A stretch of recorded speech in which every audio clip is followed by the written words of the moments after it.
नावेद शिकोह जी, पूजा पाल के विरुद्ध एक पूरी ऐसा लगा कि सेना उतार दी गई उसको ट्रोल करने के लिए। क्या पॉलिटिकली ये समाजवादी पार्टी की ओर से फाउल खेल दिया गया? मेरे ख्याल से तभी पूजा पाल इस एक्सटेंट तक गई कि उन्होंने लिखित पढ़त में ये आरोप अखिलेश जी पर लगा दिया कि मेरी हत्या होगी तो ये जिम्मेदार होंगे, अन्यथा शायद बात वहां तक नहीं जाती। जी। अच्छा, ट्रोलिंग में फिर कमर के नीचे प्रहार बहुत होने लगा, अभद्र से अभद्र बातें, अभद्र से अभद्र टिप्पणियां। नावेद को आरोप कोई किसी पर भी लगा दे, अगर दम नहीं है तो उसमें बात में दम नहीं होता। जैसा आपने कहा कि एक बड़े नेता अखिलेश यादव जी एक बड़े नेता है, पूर्व मुख्यमंत्री हैं, इतनी बड़ी पार्टी के राष्ट्रीय अध्यक्ष हैं, उनके ऊपर सीधा एक महिला विधायक आरोप लगाती है कि मेरी हत्या हो गई तो ये जिम्मेदार हो गए। कोई मामूली बात नहीं है, बड़ी बात है। और ये आरोप, मैं वही कह रहा हूं कि गलती हो गई समाजवादी पार्टी से, हो जाती है, अक्सर गलतियां हो जाती हैं। जैसे कि नेताजी ने भी कहा था कि अक्सर गलतियां हो जाती हैं। अरे श्रीमती जी, कुछ तो सस्ता लो, बचत करो। नहीं श्रीमान जी, सब बढ़िया लो, रहने दीजिए। इसमें क्या खास बात है? थोड़े में ज्यादा स्वाद, यही तो है इसकी खास बात। वाह मामा, क्या स्वाद है। अरे मेरे राजा, सबका राजा आरती और मसाला। अब छोलिया हो या लोबिया, सफेद चने या काले चने, सब कुछ मजेदार बने। बड़े बड़े विवेक वाले लोगों से भी गलतियां हो जाती हैं। ये आरोप का एक आधार बन गया। जब ट्रोल हो रहा होता है कोई ना सोशल मीडिया पर, तो उसमें तरह तरह की बातें आती हैं और वो लिखा पढ़ी में बातें आती हैं, वो सब चीजें प्रमाणित हो जाती हैं और शिकायतकर्ता का जो डर है वो वाजिब हो जाता है। ये इतने हजार, इतने लाख लोगों ने हमारे साथ ये व्यवहार किया सोशल मीडिया पे, जिसमें कई हजार लोगों ने तो मारने की धमकी दी और कई सौ लोगों ने हमारे साथ जो है एक महिला अपमान किया। ये एविडेंस हो जाते हैं। मैं यही तो कह रहा हूं कि जो भी हुआ वो गलती हो गई समाजवादी पार्टी से। एक तो उनको हटा देने का फैसला, उसके बाद में जो ट्रोल हुए उनको इग्नोर कर दिया जाता। समाजवादी अगर उनको इग्नोर कर देते तो वो शायद एक उभर नहीं पाती। एक विधायक, जिस तरह से उनकी चर्चा हो रही है, इतने बड़े चैनल पे आप, इतना बड़ा पत्रकार अगर उनके ऊपर डिबेट कर रहा है तो इसका मतलब कद बढ़ रहा है, चर्चा समाज में हो रही है और कई तरह की चर्चाएं हो रही हैं। क्योंकि ये कोई मामूली बात नहीं है कि एक डिबेट में एक विषय के, जो विषय आपका होता है ना, ये एक राष्ट्रीय लेवल पे कहीं ना कहीं इस बात को प्रमाणित करता है कि इस समाज में इसकी चर्चा है, तभी आप रिसर्च करके ही कोई सब्जेक्ट चुनते हो। तो पूजा पाल के बारे में चर्चा होने लगी क्योंकि उनके आरोप गंभीर भी हैं और उसके एविडेंस भी हैं। जो ट्रोल हुई ना, ये अपने आप में बड़ा खतरनाक हो गया समाजवादी पार्टी के लिए और उसकी जो टीम है सोशल मीडिया की।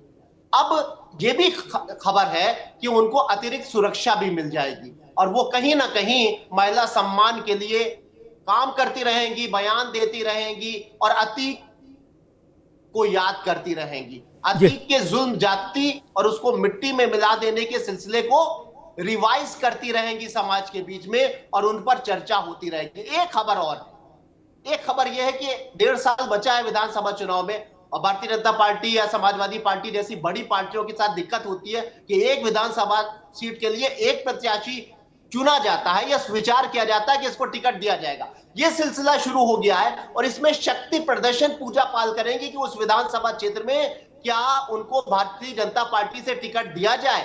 अगर वो अपनी फिजा बना ले जाती हैं 6, 7, 8 महीने में, तो ये तय है कि वो भाजपा से लड़ेंगी। और अगर फिजा नहीं भी बना पाती हैं या उनकी बहुत अच्छी रिपोर्ट ग्राउंड पे नहीं आती है कि ये जीत सकती हैं, तब भी उनको टिकट दिया जाएगा। तब भारतीय जनता पार्टी उनको हाथी से टिकट देगी। खबर यह है कि भारतीय जनता पार्टी विधानसभा चुनाव से लड़ने के लिए 2 कैंडिडेट तय कर रही है। एक वो जो सुपर है, जिसके जीतने की 90% उम्मीद है, एक वो जो लाइन में है लेकिन उसके जीतने की उम्मीद कम है, वो हाथी से चुनाव लड़ेगा। इस तरह की भी तमाम रणनीतियों की भारतीय जनता पार्टी की खबरें बाहर आने लगी और पूजा पाल जी अपने विधानसभा क्षेत्र की टॉप 2 में उनका नाम आ गया है। या तो नंबर 1 वो भाजपा से लड़ेंगी या बसपा से लड़ेंगी और भाजपा ही लड़वाएगी। बसपा से उनका और उनके पति का रिश्ता रहा है। उत्तर प्रदेश की विधानसभा में पूजा ने प्रवेश बस हाथी के ही सहारे किया था, बसपा से किया था। अशोक जी, मायावती जी के साथ जो हुआ उसका ग्रहण आप लोगों को लंबे समय तक प्रभावित करता रहा। फिर खैर अखिलेश जी ने गलती सुधारी, गठबंधन हुआ, फिर गठबंधन टूटा, लेकिन वो विषय ऐसा है कि गाहे बगाहे आपके ऊपर चस्पा हो ही जाता। बहन जी वाला गेस्ट हाउस कांड, वो पूरी तरीके से निपटा नहीं, उसमें एनओसी मिली नहीं, ये पूजा पाल का मसला हो गया। विषय ये नहीं है कि पूजा पाल अभी कितनी महत्वपूर्ण नेता हैं, विषय ये है कि क्या कोई सिटिंग एमएलए समाजवादी पार्टी के राष्ट्रीय अध्यक्ष पर लिखत पढ़त में ये सार्वजनिक मंच पर फोरम पर ये आरोप लगा रहा है कि मेरी हत्या होगी तो ये जिम्मेदार होंगे, इसलिए ये विषय बहस डिजर्व करने लगता है। अशोक जी, वो कहती कि हमारे गांव के कल्लू भैया से खतरा है हमको, कतई डिबेट नहीं होती। वो दरोगा के लेवल का मामला है, कल्लू भैया को पकड़ो, जाके 4 डंडे मारो। लेकिन जिसका नाम लिया वो चेहरा बड़ा है ना, इसलिए ये बहस बड़ी हो गई। अशोक जी, अमिताभ जी, जब जब पीडीए एकत्रित होता है, जब जब पीडीए यूनाइट होता है, तब तब भारतीय जनता पार्टी कहीं न कहीं उस सपा बसपा के बीच की जो 2004 की लड़ाई थी, उस लड़ाई को ला करके वर्तमान में पीडीए की एकता को छिन्न भिन्न करने का कुत्सित प्रयास करते हैं। लेकिन पीडीए के लोग आज यूनाइट हैं और पिछली जो भी बातें हुई हैं उस बात को वर्तमान में ला करके अगर कोई ये सोचे कि पीडीए में हम बिखराव का मंसूबा अपना सफल कर लेंगे तो ये असंभव है। आज पूरा पीडीए समाज राष्ट्रीय अध्यक्ष के नेतृत्व में एकत्रित है और मांग कर रहा है कि हमें हमारी भागीदारी चाहिए। और जो बात आप कह रहे हैं, जब बसपा सपा का गठबंधन 2019 में हुआ तो बहन जी ने उस सारी बातों को गंगा जी में प्रवाहित कर दिया और वो बातों को प्रवाहित करके सहर्ष सपा के साथ आई बहन जी। हम लोग उनका सम्मान आज भी करते हैं, हमेशा करते रहेंगे। तीसरी बात मैं कहूंगा, अभी नावेद भाई ने मैं उनको थैंक यू कहूंगा कि उन्होंने जो अपना विश्लेषण बताया लास्ट में कि बसपा के टिकट का निर्धारण भाजपा करेगी, ये टीम और मतलब सबसे ऊपर वाला जो जीतने वाला होगा भाजपा लड़ाएगी, जो कम जीतने वाला उसको बसपा के टिकट से भाजपा लड़ाएगी। तो ये कम से कम पीडीए समाज को इस बात को आज कम से कम नावेद भाई ने उजागर किया कि हमें बसपा से भी सतर्क रहना है।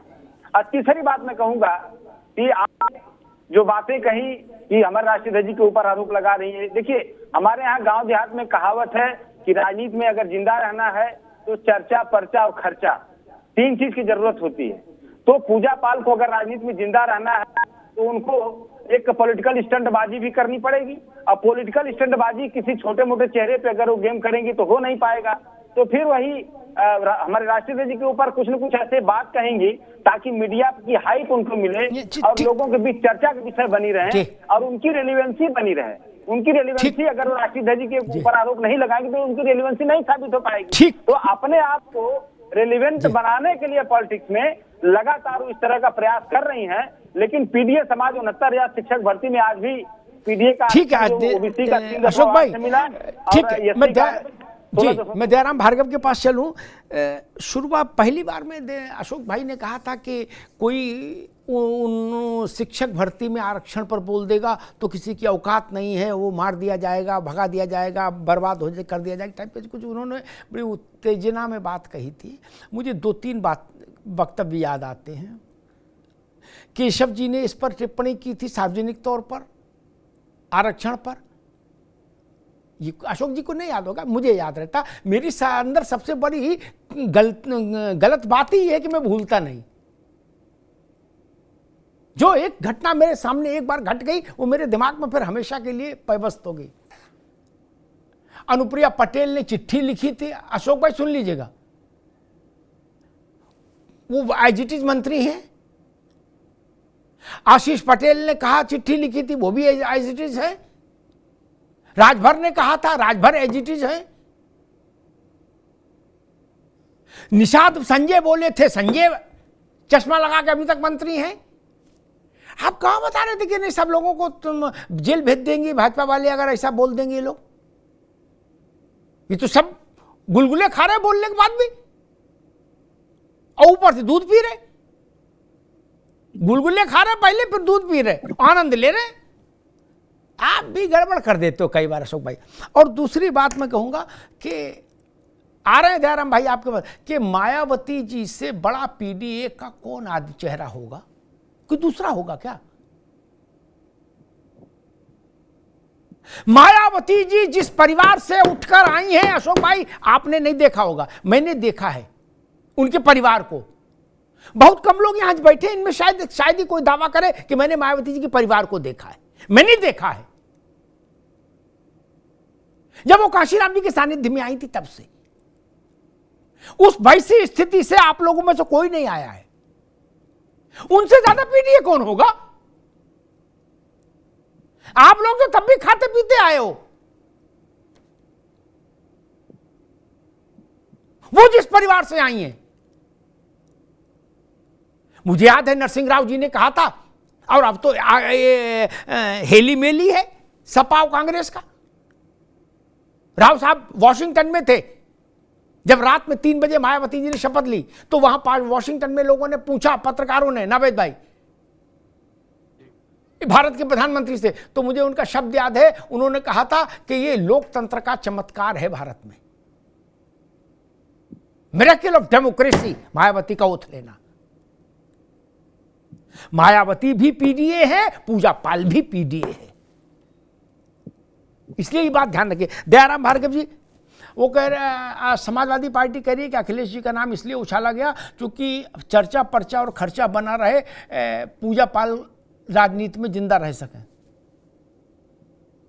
देखिए साहब भाई, मैंने अशोक जी को डिबेट पे कई बार देखा, आज बचकाना हरकत करने से बात नहीं। इन्होंने कहा कि जो क्या नाम है शिक्षा के ऊपर इन्होंने बात किया। आप ध्यान करिए, सोशल मीडिया में चले जाइए,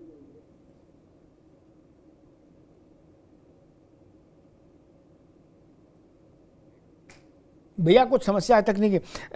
देवेंद्र जी, भार्गव जी के पास कुछ समस्या आ गई तकनीकी। वही प्रश्न आपसे, समाजवादी पार्टी कह रही है ये सब ध्यान आकृष्ट करने की कोशिश है। क्या आपने जी मेरी आवाज जी, हाँ जी बोलिए भैया जी। मैं उनसे जानना चाहता हूँ, समाजवादी पार्टी पीडीए की बड़ी पनौती लेकर के, पनौती बनी रहती है, पीछे मिट्टी रहती है, उसको चाहे पानी हो या बोरे में बैठा के मिट्टी रहती है। सामाजिक न्याय समिति की रिपोर्ट 2001 से कूड़ेदान में पड़ी थी, सपा की सरकार थी, 2012 से 17 के साथ में श्री अखिलेश यादव उत्तर प्रदेश के मुख्यमंत्री थे। बड़े पीडीए की तैसी थे, तो आप वर्गीकरण कर दिया तो पिछड़ा, जिन शिक्षकों की भर्ती, जिन पुलिस वालों की भर्ती, जिन क्या नाम है जो भी सरकारी नौकरी में भर्ती हुई, उसके 27% में पिछड़ा 7 जाता, अति पिछड़ा 11 जाता, सर्वाधिक पिछड़ा 9 जाता। सबको, सबके परिवार को मिलता कि नहीं मिलता? चाहे वो साक्ष हो, सैनी हो, माली हो, कुशवाहा हो, बिंद हो, केवट हो, मल्लाह हो, कश्यप हो, मांझी हो, मजुआ, खुड़ा हो, प्रजापति हो, राजभर हो, चौहान हो, ये तमाम जातियां आज उत्तर प्रदेश सरकार में नुमाइंदगी करती। भाई साहब, कहाँ बैठे पीडीए को लेकर के? परिवार के 10-12 लोगों को मंत्री बना दो, नानी पोता से लेकर दादी तक को सबको मंत्री बना दो, और जब विपक्ष में आए हो तो आप पीडीए की बात करते हो। आपको पीडीए क्या पूजा पाल नहीं दिखाई दी? पीडीए क्या थी? पीड़ित तो महिला थी, अब कितने समाज से थी, पाल गौरिया धनकर सबसे गरीब परिवार है। जब आप उसके सहयोगी नहीं हुए, उसका एक वक्तव्य अखिलेश यादव नहीं कह सकते, और आप जैसे लोग प्रवक्ता आकर के यहाँ डिफाइन करने का काम करते हैं, अपने प्रवक्ताओं को, अपने सपा के नेता कार्यकर्ताओं को सोशल मीडिया पर बंदी तालियां दिलाने का काम करते हैं, जान से भागने की बात करते हैं। तो अभी उत्तर प्रदेश की 403 विधायकों में एक विधायक सदस्य विधानसभा विधायक है, और जब विधायक के साथ समाजवादी पार्टी के कार्यकर्ता नेता इस तरह भंदी की परिचय कर सकते हैं, तो आम जनमानस को क्या होगा? वो अभी तक जब समाजवादी पार्टी विपक्ष में है, और सरकार में आ जाएंगे, महाराष्ट्र को कैसे काम करेंगे? सरकार में आ जाएंगे तो किसी पीडीए को चीजें नहीं देंगे, सरकार में आ जाएंगे तो किसी ठीक है भार्गव साहब ठीक है। अरे श्रीमती जी कुछ तो सस्ता लो, बचत करो। नहीं श्रीमान जी, सब बढ़िया लो, रहने दीजिए। इसमें क्या खास बात है? थोड़े में ज्यादा स्वाद, यही तो है इसकी खास बात। वाह मामा, क्या स्वाद है। अरे मेरे राजा, राजा मसाला अब छोलिया हो या लोबिया, सफेद चने या काले चने, सब कुछ मजेदार बने। MDH